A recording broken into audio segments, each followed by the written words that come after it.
I really want to thank Guy and Lori. I mean, not only for allowing this to go on, but for all the work that the two of you have done over the last 2 years in keeping us together and trying to keep us sane. And I just really appreciate that personally. Also, before starting this, I want to thank Kate, of course, my wife, for all her feedback and especially for putting up with me. And right now for keeping the dog in check. Hopefully you will not hear the heavy breathing from my dog that has accompanied other of my presentations because she's upstairs with Kate. And a couple of fellow pilgrims, Peitza Hirvonen, Abigail Bornstein, and Brian Crothers, who also walked the Norte in the past and shared their thoughts with me. And I want to give a shout out to Larry and Rosemary, who are tuned in from Perth, Australia, where the walls will finally come tumbling down next week, and they'll be allowed to exit. And they were our buddies on the Norte when we walked it in 2018, and they continue to be a big part of our family, our Camino family. So the first part here will be a lot of talk and description about the nature of the Norte. And at the end of the first part, I'll get into a little bit about accommodations and guidebooks and apps and how to get there. But I've put more details about those matters and other logistics into the resources guide that was attached to your invitation.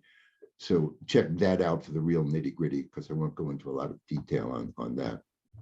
So the second part of the narrative of the presentation will be largely a slideshow with less narrative, and we'll have time for questions at the end.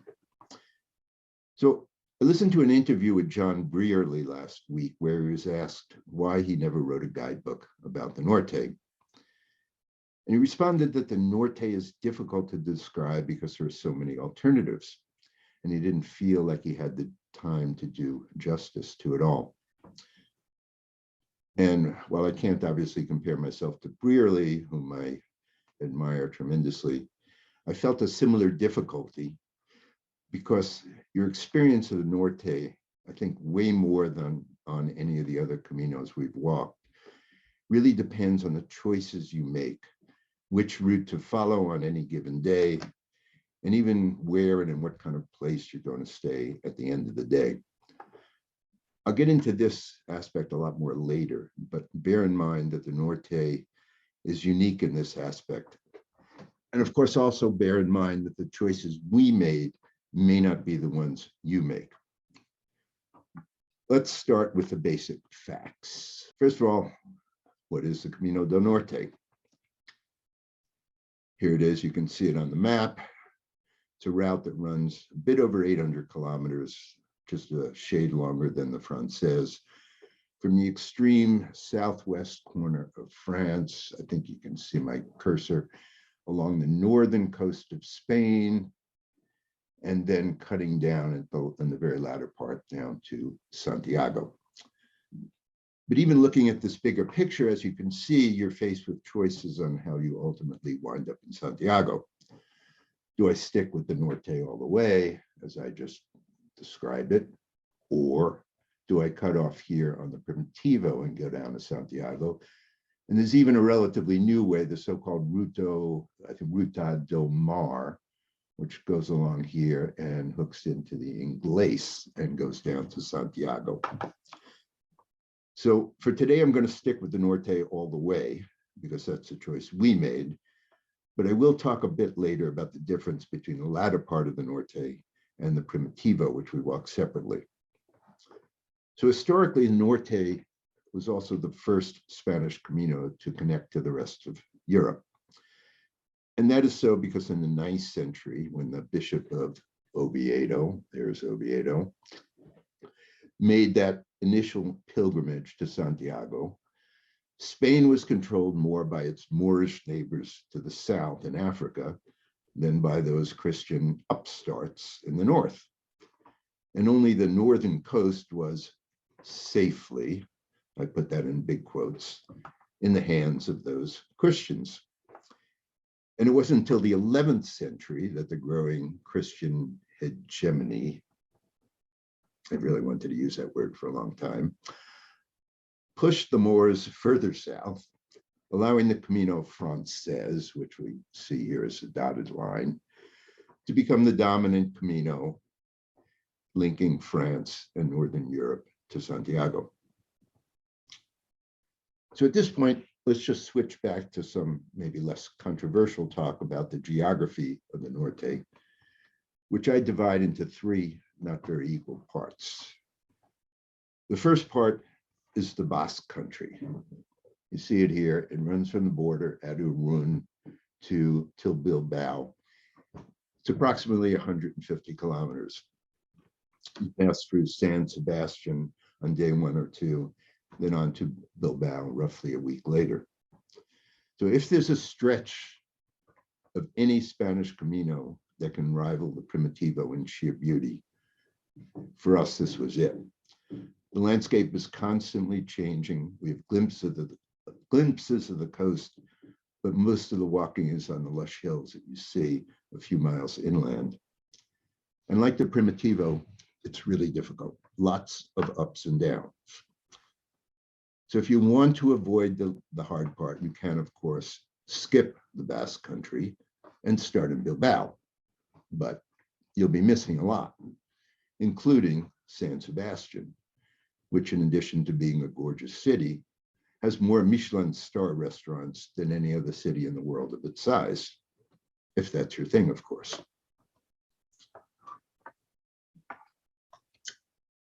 The next part is really the great middle section. It covers roughly 450 kilometers through the provinces of Cantabrica and Asturias.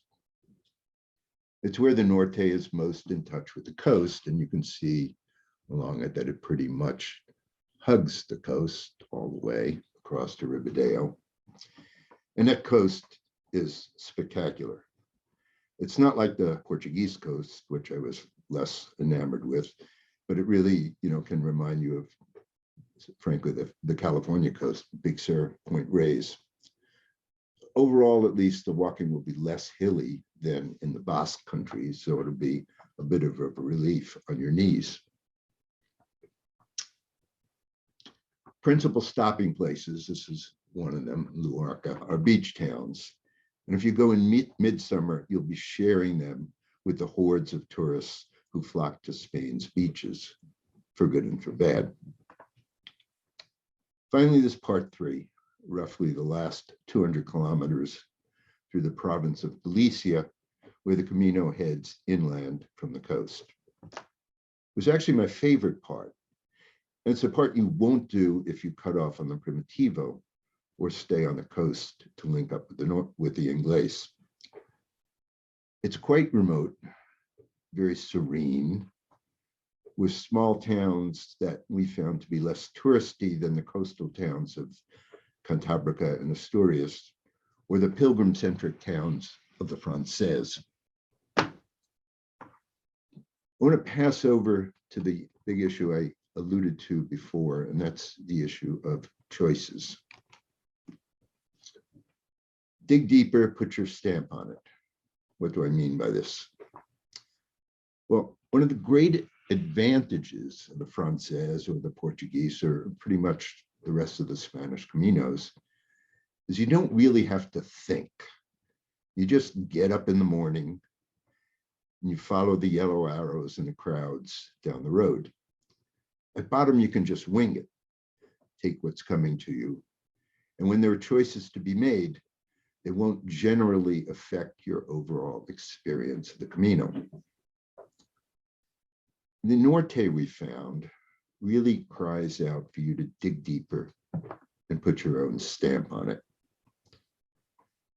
For while I don't want to be the bearer of bad news, the reality is that a lot of the historic pilgrimage trail, the principal marked route, especially in those middle sections along the coast, is on roads, and even worse on roads with traffic, or roads near traffic, or near traffic roads with a lot of intrusive road noise. The good news is that many so-called alternatives have developed over the years to avoid these busy stretches. Some of these alternatives will take you along paths high above the sea, or along cliffs, such as where this picture was taken, or even over just broad stretch of sand, like you would see in the photo in my background. Some of these alternatives are simply more pleasant inland alternatives. And what it comes down to is this. Do you want to be walking on the historical pilgrimage route, as shown on the left, or do you want to be walking on a trail created by a local hiking club maybe 20 years ago? I think that the picture on the left we wouldn't even have taken if it hadn't had that interesting signs. What is it? Zumana doesn't tolerate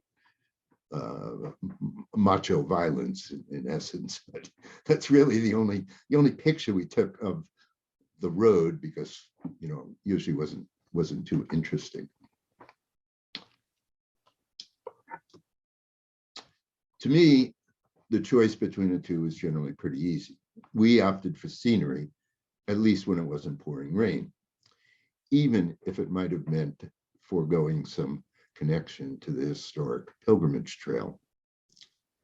So if you're like us and you're looking for the better walker's route, you're going to have to put some work into identifying it, because that alternativo may not announce itself in an obvious way on the ground. Well, fortunately, it's not that hard, because by now the leading guidebooks, which I'll get into a bit later, do discuss them, so you don't really have to discover them on your own. And many, if not most of them, are actually now marked on the ground as alternatives. There's also a long and wonderful thread on the Camino forum that discusses many of them. And again, the accompanying resources guide gives you that link. So the information is there to find, but you do need to look for it. You just can't rely on following the arrows down the road. Another advantage of digging deeper and not just taking what's given you is that you're going to discover treasures that don't really announce themselves in the way that the cathedrals of Burgos and León do, for example. For example, everyone knows about the great Gaudi works in Barcelona, but who knew that his first major commission was a so-called capriccio, seen here and in other slides we'll see later on, in Comillas, Spain. So like the capriccio, there were simply dozens of places that we stumbled on that we knew nothing about before we started. And I list just some of them here.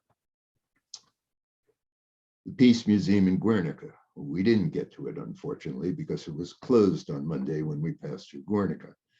But we did make it to the Museum of Fine Arts in Bilbao, which, as I found out, had a much more interesting collection than its more famous relative, the Guggenheim Museum in Bilbao. So we spent a full afternoon there.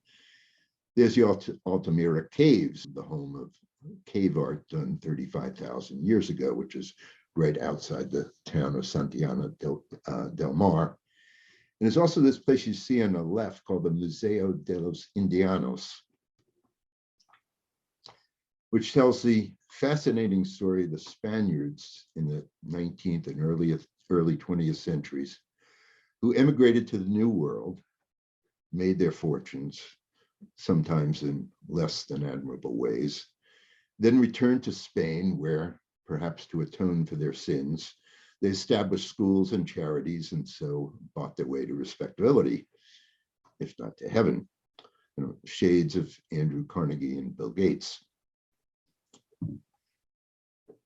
So in summing up this concept, you can wing the Norte, and you can go with the flow following the arrows. But to me, a richer experience awaits you if you dig deeper and put your own stamp on it. Let's segue over to what will also be a big choice for many people, especially if you've only got one long Camino in you, and that's the Norte versus the Francés. Some of the differences I've hinted at already. Well, the Francés is generally pleasant. I don't think any beauty contest judge would hesitate to award the Queen of the Camino crown to the Norte. And you'll see more in the pictures later. As I also alluded to above,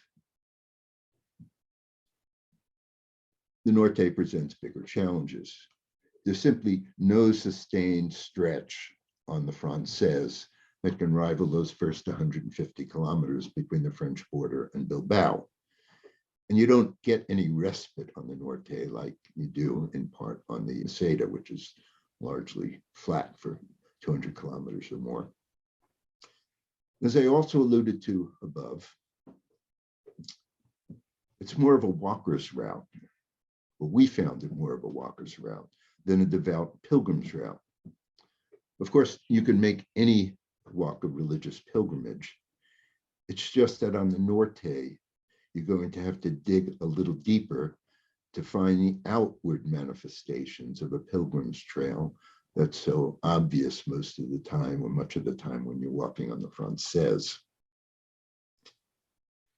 Finally, the food's better. You can find your crappy 10 € pilgrim's meal, like on the Francés. But if you're seeking something better, admittedly at a slightly higher cost, there's fresh fish and fresh vegetables to be had everywhere. And finally, the biggest difference of all. The picture on the left shows the Francés right where the Norte, or right where we intersected it. I didn't wait to take that picture. I shot it the instant we arrived there. That flow was constant. Admittedly, that's the busiest part of the Francés, right before you hit Santiago. But by contrast, that shepherd in the blue on the right was the only biped we saw on our last day before we hit the Norte.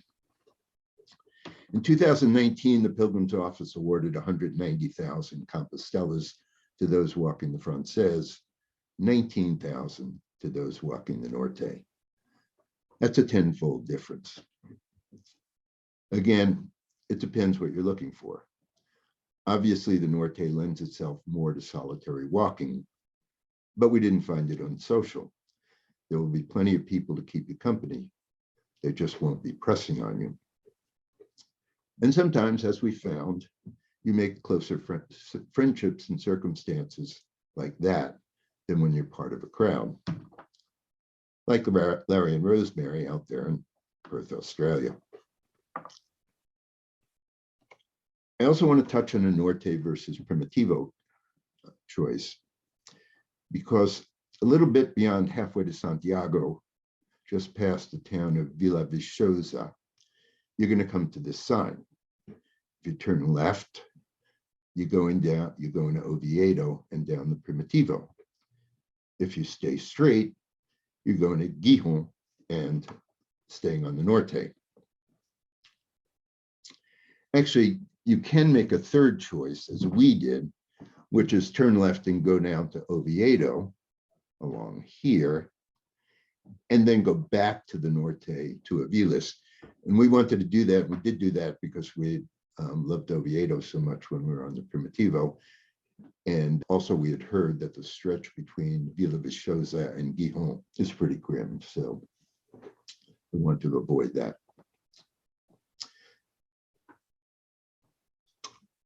Now, in making a comparison between the two, there's no way I'm ever going to diss the Primitivo, because for us, it remains our favorite Camino adventure.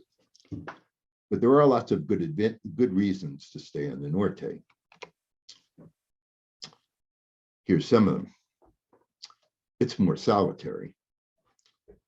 I would guess that at least half or more of the people who start on the Norte actually turn down the Primitivo and go to Santiago that way, thereby making the Norte less crowded.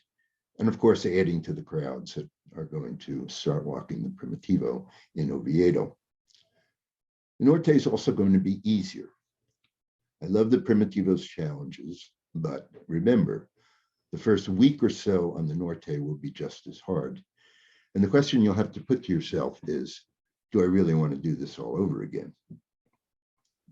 It's not that the Norte will be easier. It's still going to be more difficult, I think, than the Francés, but you won't have the knee buckling stages that you're about to tackle on the Primitivo. also think if you stay on the Norte, you'll have more variety of terrain, if for no other reason than that you have a further almost 200 kilometers on the coast before turning inland, while the Primitivo is basically green and hilly the whole way. We also found, I know this is very subjective, more interesting stopping places on the latter part of the Norte. And when I think back on the Primitivo, I can't really remember anything in the towns of Salas, Grado, Tineo that captured my attention. And it really wasn't until Lugo that that there was really a lot to explore in the individual towns. And I felt differently about some of the latter towns on the Norte. There was two towns with spectacular monasteries. We stumbled on this incredible museum by this Spanish, I don't know how you describe them, nativist artist in Beaumont. At the point where the Norte leaves the coast, the incredible rock formations along the beach that are really worth exploring. And I also found that for good or for ill, those towns in the latter part of the Norte seemed less focused on pilgrims and tourists, more representative of the real Spain, whatever that is. And I certainly put that one in quotes. And finally, switching back to the last slide, if you stay on the Norte, your hookup with the Francés, if you want to avoid it, is going to be postponed a further stage or two. Actually, even more than is indicated on this map, because there's yet another alternative that delays the hookup with the Norte, with the Francés, almost to Santiago itself.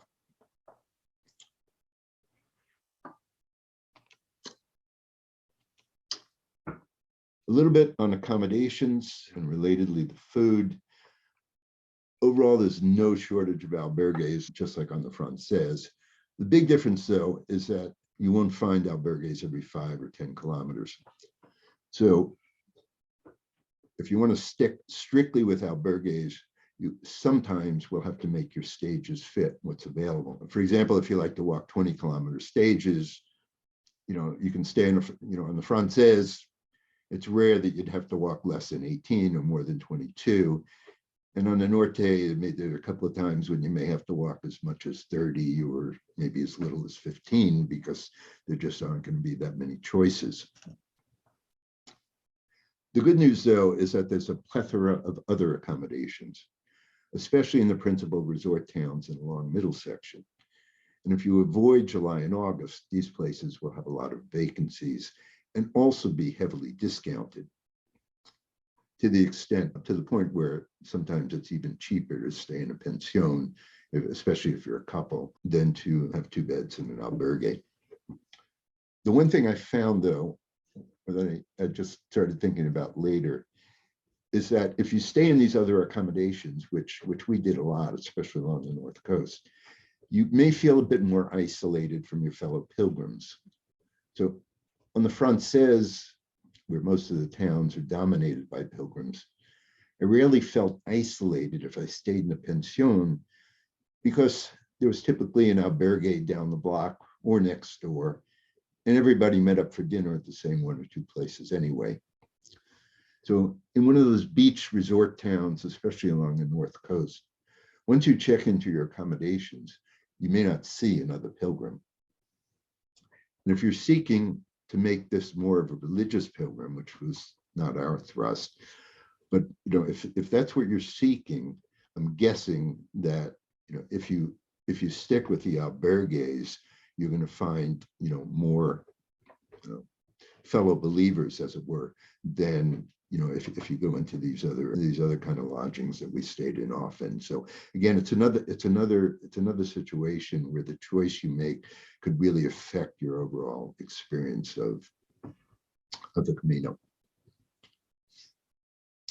As to food, I touched on this a little before. Comparing the food on the Norte to the food on the Francés is kind of like comparing the French Laundry to McDonald's. That may be it's obviously a bit of an exaggeration, but there's a lot more variety, and we certainly appreciated that. So before we pass on to the shots and to the slideshow, let me just check time here. A few more logistical matters I'd like to cover. As I said before, the accompanying resources guide has more details.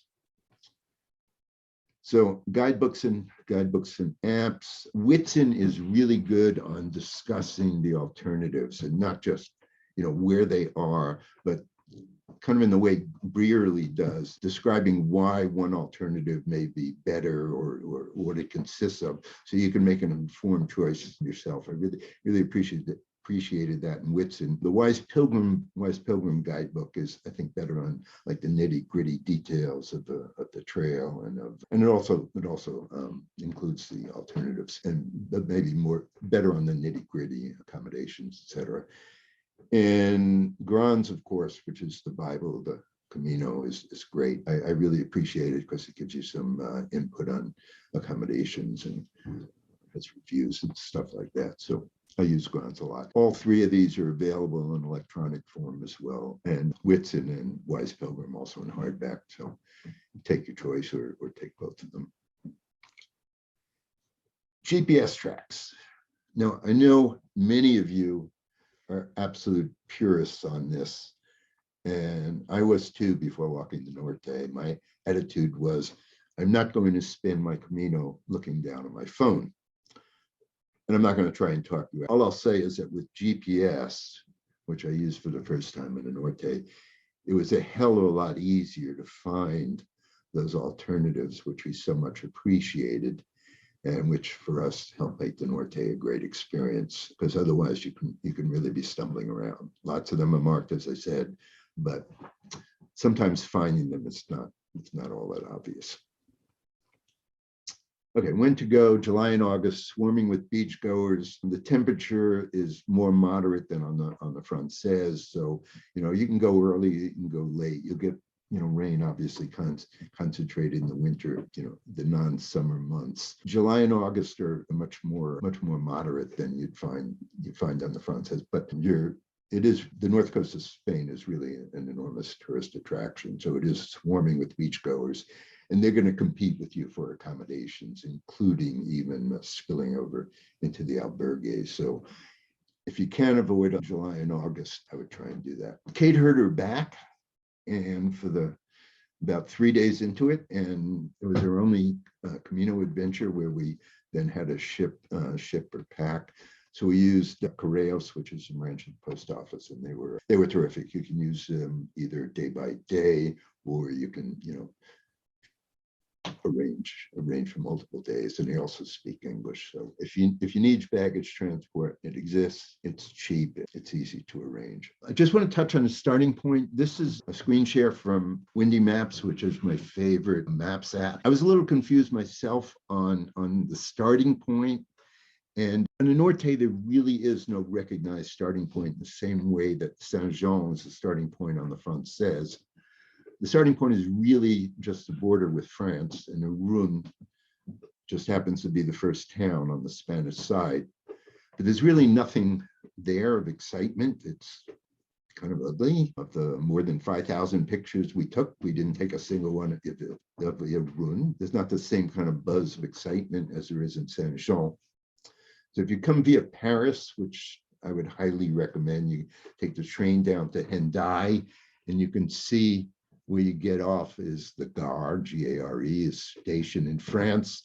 And the border is literally like 200 yards from the station. So you just walk out of the station and you keep on trucking. You can actually take a local train the 1 kilometer into downtown Irun, but you have to switch trains, though, because Franco, in his paranoia, did not want French trains to be able to continue across the border.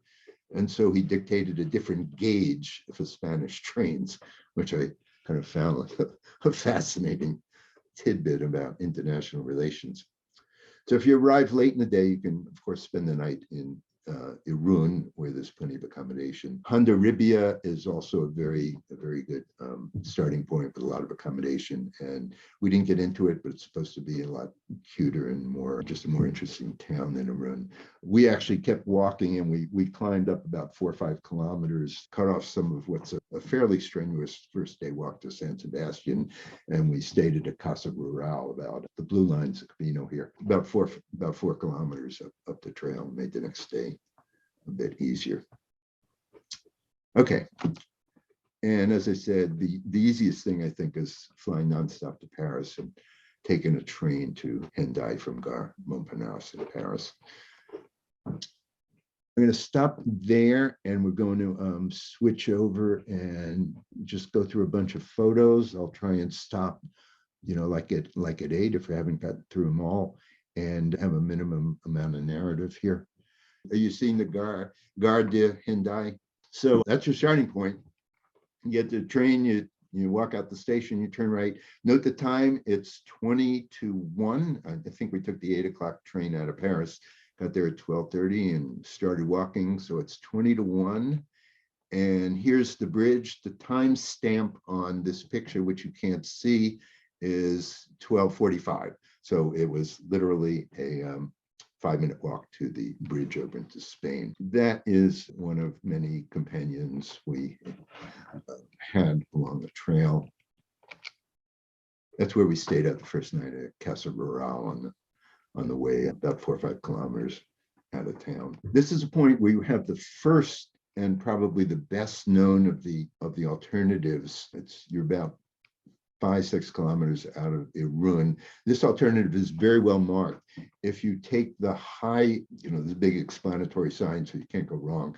There's the high route, which gives you a spectacular view of the sea, or you can go through the woods. The high route, of course, means climbing up another 1,000 feet. We elected to do it, and here's the reward. Now, actually, that wasn't our reward. That's Peter Hervinen's picture. That was his reward, because sometimes there are good reasons not to take the spectacular alternative, and perhaps there was a good reason not to do so on the day we walked, because that's what we experienced. But then when you get down to the very cute town of Pasaje de, I'm spacing on the name of the town. Anyway, it's about 2/3 of the way to San Sebastian. There is an albergue there and Casa Rural if you want to cut along the hard first day to San Sebastian. And it's also the first of many short ferry rides that you got to take to get across. Let's continuing to San Sebastian. View of San Sebastian. Downtown San Sebastian. I wish we had stayed longer. We only stayed the night. I mean, it's a gorgeous city with great restaurants. And one of the problems, of course, is that you hit it on your first day, and we just didn't feel like taking a break after walking only one day, leaving San Sebastian. Again, I'm just going to zoom through these. Another animal companion. So you don't forget you're in the Basque Country. There's constant reminders of it like this. And constant animal companionship. This is, I mean, you're very close to the coast here, but the towns themselves are usually on these inlets that come in from a little bit. So come in a little bit from the ocean. So you're maybe 300-400 meters from the coast. And this just going through the Basque Country. I have no idea what this was. It was in a church-like building. It's a giant stone. It was a church. It was a church, and the stone is like 30 feet high, and there's some warrior doing battle underneath it, and there's an inscription in Spanish. And it was really fascinating, but I have no idea what it means. Reminder of what happened during prior to World War II with Franco's fascists in line with the Nazis.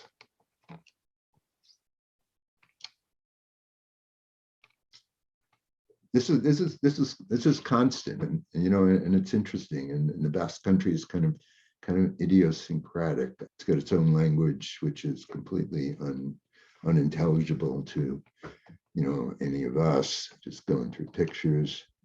So we got to Guernica itself, town depicted in Picasso's painting, which reproduction, which you can see on the wall here. Guernica itself, unfortunately, was destroyed by Franco's bombers, so it's a modern and not very interesting town. We were amused by there was a high school girls rugby tournament going on when we hit Guernica, and they were just using the reproduction of Picasso's Guernica as a backdrop for their practice. This is in Bilbao. And I took the picture because what always fascinates me in Spain and in much of Europe is that fathers and mothers are actually out there on the playgrounds playing with their kids. And whenever I see a scene like that, I think back to American playgrounds, which are largely filled, unfortunately, with kids and their nannies, at least, in Berkeley. This is one of the train stations in Bilbao. And of course, the Guggenheim Museum, which we didn't go into, as I indicated, we went into the other museum there outside the Guggenheim. And so this is a few shots taken in the Museum of Fine Arts, which we really enjoyed. And in case you want to comment on the provocative ladies there, those are not my pictures; those are Kate's pictures. So I take no responsibility for the subject matter. We had to skip out of Bilbao because I guess the girls' high school rugby tournament was prelude to a major international rugby champion. It was the finals of the European Championships. And it turned out there was no place to stay in like a 50-mile radius from Bilbao on the day. I'd made reservations in advance because I knew about the tournament, but what I didn't anticipate was that it would impact the entire region because there were so many rugby fans who came to Bilbao. So we had to skip a stage out to Castro Urdiales and then take off from there in order to get to Laredo, which you see here, which was the first town, and by now we're like 70 kilometers beyond Bilbao. First town where you could find any place to stay. Laredo had one of the first just really spectacular sand beaches. There was a walkway along it, or you could walk along the beach. What this was, I have no idea. A little bit on this, which is also my backdrop, is on the way into Santander, we were following an alternative. We're following an alternative along the beach, perhaps another dumb move because the weather was really threatening. And as soon as we got out, walking along the cliffs, the skies just opened up and it was really pouring and the wind was blowing off the ocean. It really wasn't very pleasant. And we're walking along in this pelting downpour for about half an hour, 45 minutes. And all of a sudden the skies briefly parted and we came around a bend and we looked down, and that's really 200 feet below us. And we saw that. And it just made us smile, of course. Again, another ferry going into Santander. Santander. Santander. And this is the lovely Casa Rural we stayed at after Santander. And the stretch between Santander and this place, which is called Boo, I think, is the ugliest stretch on any Camino we've ever walked. And there is an alternative that goes along the ocean. It's a bit longer. And we wanted to do that, but unfortunately we were shipping the bag and it wasn't a recognized alternative. So Correos wouldn't deliver a bag to where we wanted to stay. But if there's an alternative to do on the whole Camino del Norte, I'd really recommend taking the alternative out of Santander and staying along the beach instead of walking through what's basically 20 kilometers or more of industrial slum. But we did wind up in this lovely place for the evening. Again, this is in the middle section. A lot of, though you're in and out of the coast, a lot of the walking is actually a little bit inland. And here what you get in the background is the Picos, which are peaks that are pretty much the size of the Pyrenees a few hundred miles before. The Santiago del Mar, cute medieval town. it's a place where you'll see it's about a, I don't know, 3-4 kilometer walk outside of town where you see the cave art from literally 35,000 years ago preserved. So we did that as a little side trip. The walking in, in these middle provinces will be a bit flatter, a bit easier.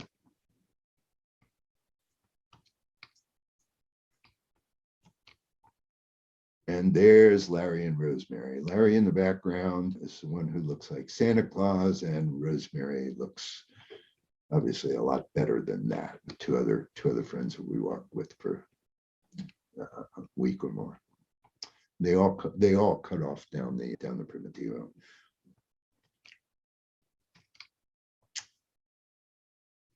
Again, one of the oceanside alternatives. Just a couple more shots of Gaudi's Capriccio. We spent a few hours in there. It was just, I think we had the place for ourselves. It was just really cute inside. That's Gaudi himself. And right next door to it is this Neo-Gothic mansion, which was, again, built by one of those so-called Indianos who had gone to the Americas and then come back. And this too is a museum. Gaudi had a hand a bit in designing the interiors, and so we poked around in there too. It's a shot of the inside. The sense of the beach, stretch where you can actually walk a couple of kilometers on the beach itself if you want to do that. Again, Larry, Rosemary, and other friends. And this was at Museo de la Inmigración. That's the outside, the inside.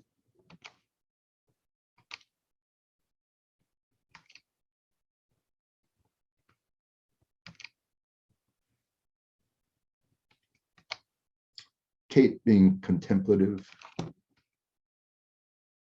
So this is a casa Indiano, one of the typical of the houses built by the Spaniards who returned to Spain after having been in the New World.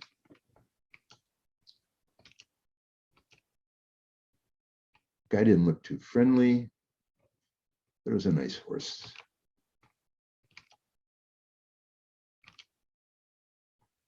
I always find dog friends.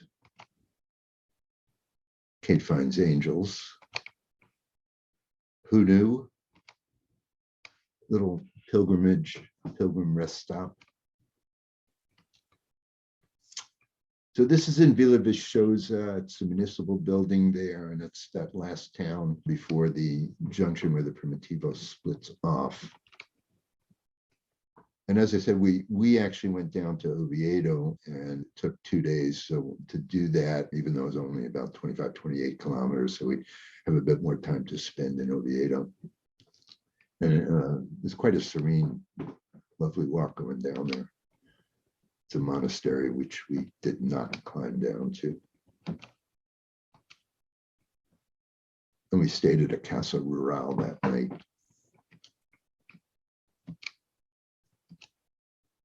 It's a cathedral in Oviedo. Kate's new best friend. Again, Oviedo. You can see the date, May 20th, or May 24th, 2018. And then we went back to Aviles. We actually wound up taking a bus back to Aviles because it was pouring rain, and as it was for much of our time on the Norte, we just wanted some more time to spend in Aviles, even though it wasn't the greatest day to do some sightseeing. These are shots of Aviles.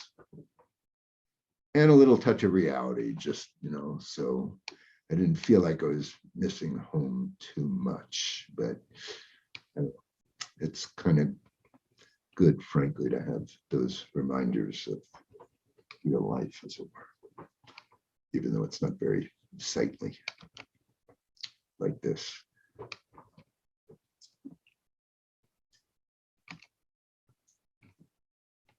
The town of Luwaka, and along the coast.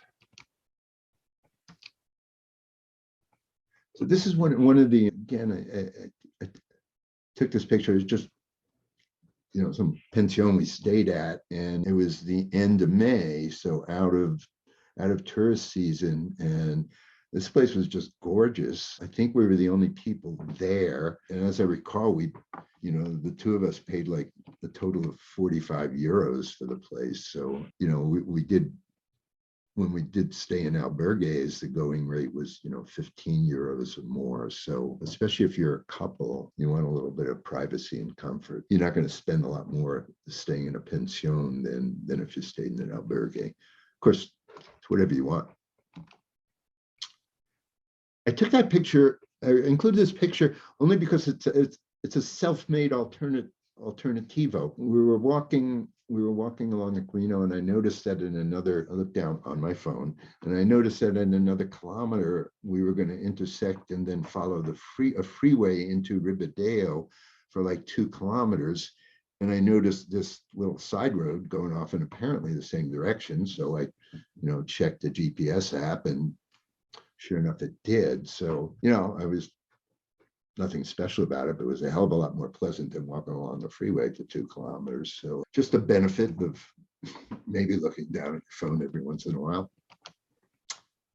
Ribadeo, the first town in Galicia, and where you split off from the coast.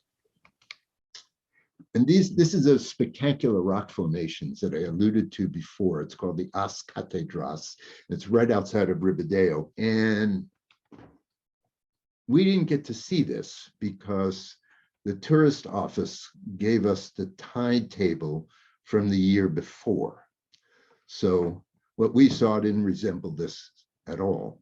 So if you go to Ribadeo and you go to the tourist office, make sure they're giving you the current timetable. Okay, I'll zoom through the rest of these so we have some time for questions. Again, this is off the coast, and you can see that it gets more open, less populated, also more serene.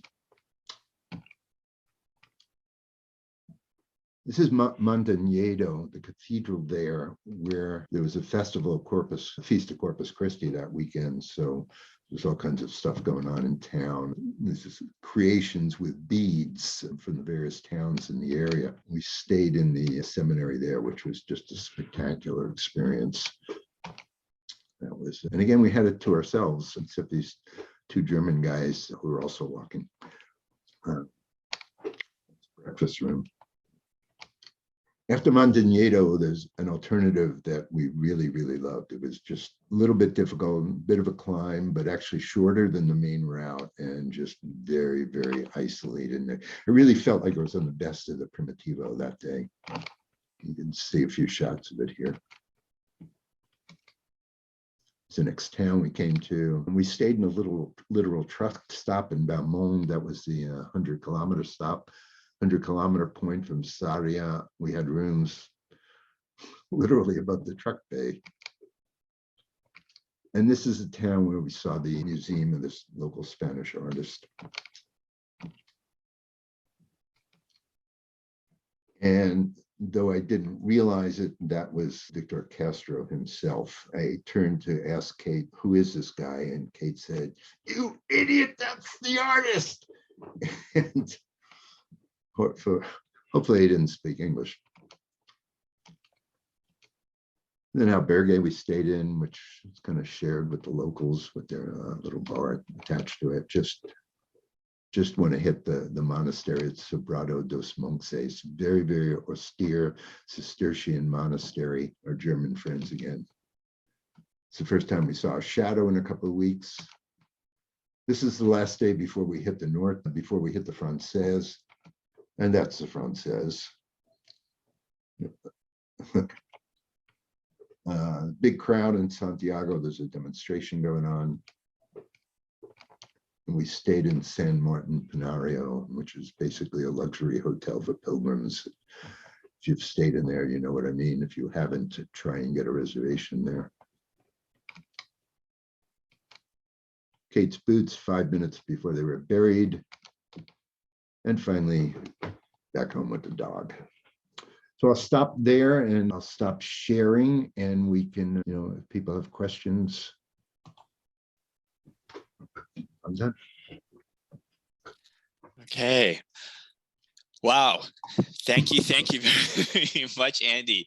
If I can ask everyone, if you're familiar with your reaction buttons, on your console, Zoom console there, I would love you to join me in a round of applause for Andy and Kate for putting together such a wonderful, inspiring, enjoyable presentation. A little confession, Lori and I, usually during our presentations, as we're just managing stuff, we text back and forth about what's going on or this or that. And we both had messaged each other going, we're very much enjoying the presentation. So we love all our presentations, but I was, particularly became engrossed in your presentation, Andy. So thank you very much.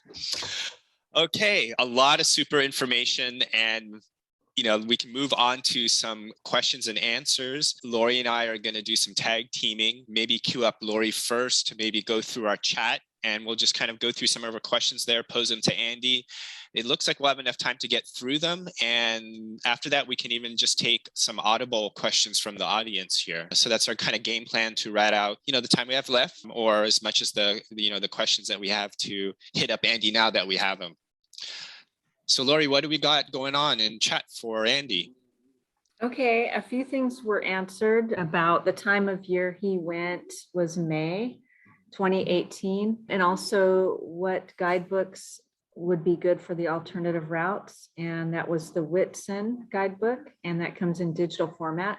So he answered that, but let's see, the next question up was from Karen Newcomb. Did you find that info in guidebooks or apps have changed post the start of COVID? Or do businesses, et cetera, seem to be the same? Have you bought the new guidebooks to compare? I haven't. Whitson has a new edition. We used the earlier edition, and it was markedly better than Wise Pilgrim in just explaining the alternatives. Wise Pilgrim had them all in there, but it was like the explanation of like, why would you want to do this one, rather than the other one, I thought was better in Whitson.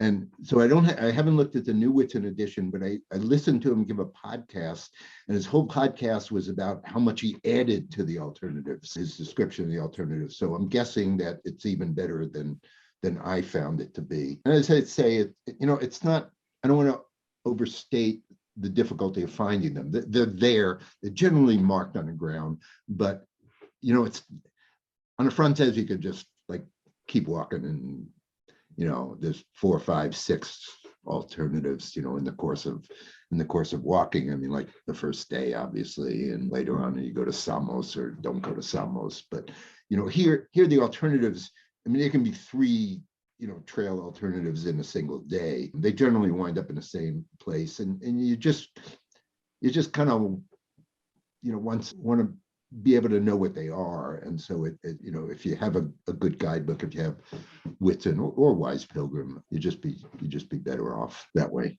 or so I think. And our next one up here, Andy's from Michael Noel, our buddy from Petaluma. And he just mentioned that at one point you had told him that you used a hooded raincoat versus a poncho, and he wanted to know why. My main reason is one of those great, the huge debates about, pilgrim gear. So I'll just tell you my reason for the hooded raincoat is that that's the only jacket I take. So I take my hooded raincoat, this sweater, which is merino wool, and that's it. That's all the overgarments I have, even like when I was walking the Via Francigena in December. And so, my raincoat serves as my jacket, and the poncho, just doesn't work as a jacket in the same way. So that's my reason for doing it. Okay, thank you for that. I know the poncho raincoat is always a controversial topic. Let's see. So Richard Rudansky asked, you mentioned that the first part was difficult with a lot of ups and downs. How would you compare the steepness to the first 5 miles out of Saint Jean on the Francés? Yeah, there's nothing that rivals that, for sure. There's nothing that rivals that. You will find on the on the Norte, you're going to find ups and downs that involve real trail. I mean, those first 5 miles on the Francés are just on pavement, so it's just like I mean, it's a brutal uphill slog, but you're not like stepping over rocks or something. But no, I've never found, on any of the Caminos we've walked, any stretch that rivals that first stage in terms of the amount of climbing that you can do and whatever the total distance is, 25 kilometers. And a quick follow-up, do you and Kate use trekking poles? We didn't on the Francés, and on the Norte, I like to walk with one trekking pole. I think Kate took two, but I only ever use one. I'm Yeah. also not comfortable with two. I tend to walk with one pole, and I would actually advise them on this. When you get in the middle section, you're right. If you take the alternatives and you're right along the cliffs of the ocean, it can, it helps. Ground can be a little uneven. Yeah, they're good.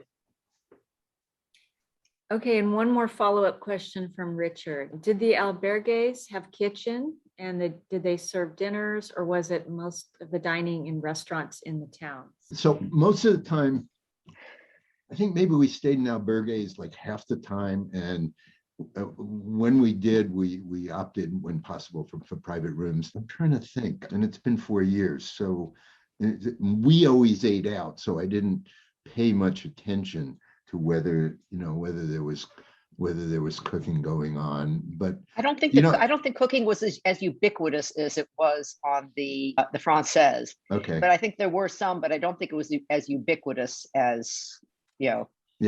But again, the guidebooks will tell you that, like Weiss Pilgrim or Grans, they'll tell you which places have cooking facilities. So, if that's what you want to do, you can easily find that out in advance. No, Mia. All right, our next question is from our own Lori Ferris, who first states that, of course, there are always two German guys, LOL. Yeah, that's right. I had more to say about that. But her serious question here is about the timetable. If you can talk to us a little bit more about the timetable for the arches, which, wow, in outside of Ribadeo. Oh, the tide table. The time, yeah. Yeah. So, I mean, we knew, because our guidebook had said you got to go out there at low tide to see these spectacular rock formations that we saw in the pictures, which weren't my pictures. I just pulled them off the web. And so I actually Googled, we didn't actually go into the tourist office. I Googled the tourist office, and on their website, they had the tide table. So I went out there at whatever it was. We took a taxi. It was, I can't remember, 5 kilometers outside of town or something. So we go out there, and it wasn't high tide, but it was in the middle. And, but clearly we weren't seeing what we had hoped to see. And then I looked down, on the small print of what I had Googled, pulled up the tide table from the tourist office's website. And instead of saying June 1st, 2018, it was June 1st, 2017, at which point I went ballistic and, of course, stomped back into the tourist office and gave them a piece of my mind, thereby, embarrassing Americans in Spain for the next 3 millennia, I guess, because I was so obnoxious. But anyway, did that answer the question? Sorry. And so there's a lot of kudos and thank yous. I would like you to look at the chat Okay. later. But the next question is, did you book ahead for lodging? Yeah, as I said, it wasn't our intent to do that, but I think it was on day 3, Kate's back. I mean, Kate blows my mind. Kate runs marathons. So, I mean, she just will not quit. She was just like a total pretzel, bent over.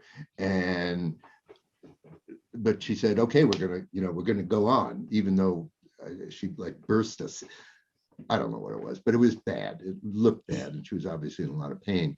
And we just said, okay, well, we'll at least ship a bag and see if that works. And it did. But to ship a bag, obviously you have to tell Correos or your luggage company where you're going to be the next day. So we had to book, day by day. And it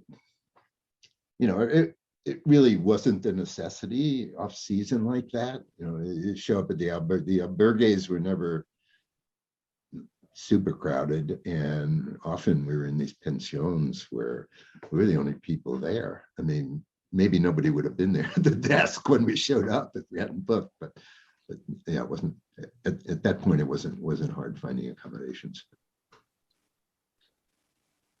Right. Next question is from Jameen and Eric. And they are asking, did you find yourself chasing waymarkers a lot? In other words, did you get lost much at all? No. The marking's terrific. It's only that, if you're seeking these alternatives, maybe the starting point of the alternative is not marked. So I never got lost because I had the GPS, so I could just, I knew where I was going. But if you stick with the main road, for sure, you never go astray. It's as well marked as the Francés. And this question from Bob Reed, May in Basque Country, did you see many of the parades or bullfighting? We didn't see, the only time we saw bullfighting was on the Francés in Logroño when there was the Fall Harvest Festival. And it was not a spectacle I want to see a second time. But we didn't see much in the way of festivals or anything in the Basque Country. And just got a little too here, just to catch up here. When exactly in May did you start your walk? We took the train on May 2nd. And so we started, we just walked 4 or 5 kilometers on May 2nd, and then essentially started walking on May 3rd. And we got to Santiago on June 10th. Okay. And we didn't feel, we only took one off day in Bilbao. And, it's kind of, once you get into walking, at least we felt we didn't want to stop. So we often did shorter stages, which were sometimes dictated by, accommodations. But, it felt pretty leisurely. It was 37, 8 walking days, something like that. And just to tag on to that in terms of time frame, and do you think it will be less crowded as well in September? I laugh because, I read the Camino Forum every day. It is 17 threads on that very subject, and nobody knows what's going on. Are people still paranoid about COVID? Who knows? Is there all this pent up demand? Obviously. Is it a holy year? Obviously. Are all the people going to be just walking the Francés on a holy year? No bloody idea. But you certainly won't have the beach tourists in September or October. And I think if you go late September, it should be okay. But who knows? Quién sabe. Yeah, at this point, I want to invite any of the people who have done the Norte to comment, and especially if your friends from down under are still on with us.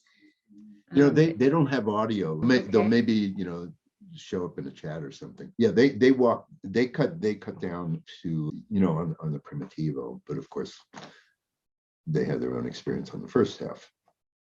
They actually, as I remember, Larry and Rosemary started talking about starting points. Larry and Rosemary, they started in Bayonne. They just which is the train station you take to when you're going to San Jean Pied de Port. So they just went to Bayonne and started walking, because the Camino the Camino just starts wherever you want, right? And there's a marked trail all the way from Bayonne, walked along the coast. So yeah, Larry chimed in the chat and said we had the best time. We started in Bayonne. Yeah. So another quick question about the rain. How often did it rain? And was it light or heavy rain? Rain seems to follow us on all of our Caminos. So I don't. It rained a lot. There was a picture somewhere back there of our shadows, which I think I commented on. I think we took that picture because it was the first time we had seen our shadows in 2 weeks. Most of the rain wasn't super hard driving rain. There were a couple of days like that, but by and large, showers kind of rain. But there was a lot of it. But again, there's nothing as fickle as the weather, right? Especially now. And I think we got one more in chat, and maybe we can just open it up any further, as Lori was getting to, any verbal or audible questions. Did you enjoy seeing Altamira? Was it worth it? Should you stay one day longer in San Sebastian for it? And that was from Debbie Ching. What was it? Altamira is in Santiago del Mar. We're talking Altamira, the caves. Is that? what he was referring to. Let's see. The first stop was San Sebastian. Did you enjoy seeing Altamira? Maybe we can pick Oh, it up maybe it as was two yeah. questions. No, we only stayed, the one night in San Sebastian, and we wandered around the town. We had tapas in some bar somewhere. And I mean, it's a great town to spend more time in, but it was day one and we just didn't feel like stopping. We just spent a week in Paris sightseeing. So we were, okay, let's start walking mode. And then Altamira, again, we were keeping Pilgrim's hours. So getting on the road at 7 and getting to our lodgings at 1 or something.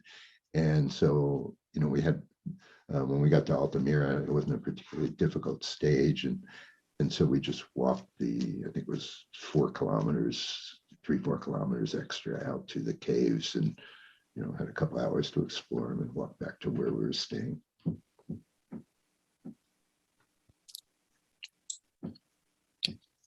Right, Lori, should we grab some questions from the audience and any audible ones? Yeah, I don't see any more in the chat, but if anybody would like to comment or share their thoughts on the Norte if they've walked it or anything else, you can raise your hand and unmute yourself if you'd like. Mike Miller, go ahead. Hi there, Andy, a wonderful presentation. Thank you so very much. I have Mike. wanted to walk the Del Norte for 2 years ago, and something came along called, well, we know, COVID, and that made it not possible. And last year wasn't any better. This year, I am hoping, fingers crossed, that I think in September, October would be a good time to go. I know from earlier Camino experiences that the spring and the fall are better than walking when it's 105 degrees in Spain, when all of the college kids decide to go inundate Spain and wander around and do whatever. But I would ask you, which months did you go, and do you have views about which months would be the best to go? Yeah, so we did essentially all of May and then through June 10th. And that, that was fine in terms of the crowds, and in terms of the overall weather. It was usually really comfortable walking weather. It wasn't too hot, it wasn't too cold. So that was fine. I mean, we did have a lot of rain, but that can happen. So I think September, October would be the same kind of thing. And again, it's more, in general, the climate's a lot more temperate than on the Francés. You're not going to get the same heat. So the latter part you'll be, the last 200 kilometers less. So say the last week to 10 days, you'll be, cutting inland to Santiago, but you'll be in Galicia, which is, more moderate temperatures than in, I'm spacing on the names of, Castile and Leon, on the Francés. So, I would think the weather during those time periods would be fine. And, I always get my weather information from Weather Spark, which enables, if you go to the site, you can, look up literally day by day, the average temperature in virtually any town in the universe. So, I'll just pick a couple of towns on where I'm walking and say, okay, September 15th, what's the average weather in, say, Bilbao? And it'll tell me average high is X, average low is Y, and average rainfall. So, I kind of use that. But of course, as we know, I mean, last week in Berkeley, it hit 80, and now, it was freezing last night. So, it's crazy. Well, but there's that also Pilgrim experience that I think we've all had, where all of a sudden the rain comes down, you throw on your poncho, you put on your broad-brimmed hat, and you just keep walking. Mm-hmm. And that's what we've all experienced, and it's part Sure. of the wonderful Camino experience. But thank you for the assessment, and thank you so much for what you have shared with us tonight. It's been wonderful and helpful to me as I look forward and planning my next Camino. Thank you, Mike. Appreciate it. Yeah. Okay, well, that might be a good point then. Thank you, Mike, for us to kind of maybe wind up our session here. Again, if you have any outstanding questions, if we inadvertently accidentally missed one of your questions, we apologize, but I do know that Andy would be more than happy to answer your question. So I don't know, Andy, if you'd like to type your email address into our chat, maybe people can grab it there. And otherwise, people I think know how to get a hold of Lori and me at the norcal@americanpilgrims.org email address, and we can route it to you. But Right. while we're doing that, please do, everyone, thank you for joining us. Please give Kate and Andy another round of applause for a super engaging presentation this evening. And if you'd like to know and catch up with what we're doing, you can, if you're not already connected with us on Facebook and know on our email address, you can always go to our chapter page on the American Pilgrims website. There's a section on local chapters, and you can navigate to the Northern California page, ours, and Lori and I have put links there to our schedule events, both that are announced and that are upcoming, so you know what we're up to throughout the year. And we've already done our planning session along with Andy and some others for the rest of the year, although it is a living document and things get peppered in as we all have time and things come up. So we have plenty of events, hiking events. We're kind of full force back into things. We're still holding a bit off, at least for the spring, of getting our big gatherings together for a potluck, but fingers crossed, November, when we do our traditional welcome home, we're able to gather in bigger numbers and welcome I know those of you that are heading out this year, including myself. So with that said, thank you. Lori put some links in chat if you needed those direct links there. But with that, thank you again, Andy and Kate. Kind of on behalf of Lori and the rest of the chapter, thank you for joining us this evening, and we will see you soon. And a hearty buen camino to everyone, and buenas noches. Thank you all. Bye-bye, everyone. Buen camino. Love you guys. Mil Bye-bye. gracias. De nada, de nada.